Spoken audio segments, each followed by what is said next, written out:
Dans une récente sortie, le fonctionnaire onusien n'a pas manqué de questions la question croissante de l'espace civique et démocratique au Cameroun, qui, selon lui, compromettent sérieusement la tenue d'un scrutin libre et transparent.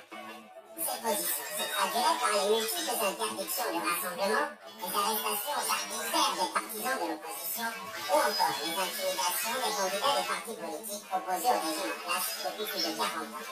Ce climat politique préoccupe l'Organisation des Nations Unies, en même temps qu'il ne favorise pas une élection présidentielle dans laquelle chacun des candidats aurait les mêmes chances. C'est peut-être pour éviter d'avoir davantage ce sentiment que l'ONU s'emploie à paniquer l'État d'un point de vue financier, logistique et humain, afin que ce scrutin se passe du mieux possible et s'attire au maximum les différents formats de développement et de répartition des ressources entre les régions du Cameroun, particulièrement dans le septentrion.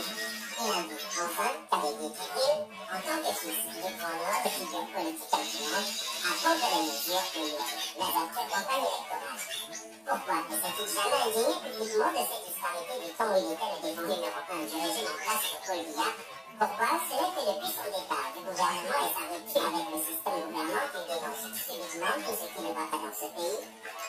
Est-ce une tentative de séduction de l'électorat, surtout celui du Grand Nord? Autant de questions qui valent la peine d'être posées à moins de 2 mois de la présidentielle. Bon dimanche, et à dimanche prochain. Merci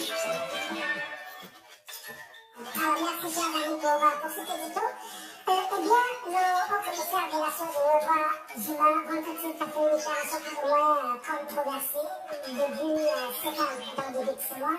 Un fonctionnaire de l'ONU menace pour s'inquiéter, je cite, des restrictions croissantes de l'espace civique et démocratique à l'approche de la présidentielle.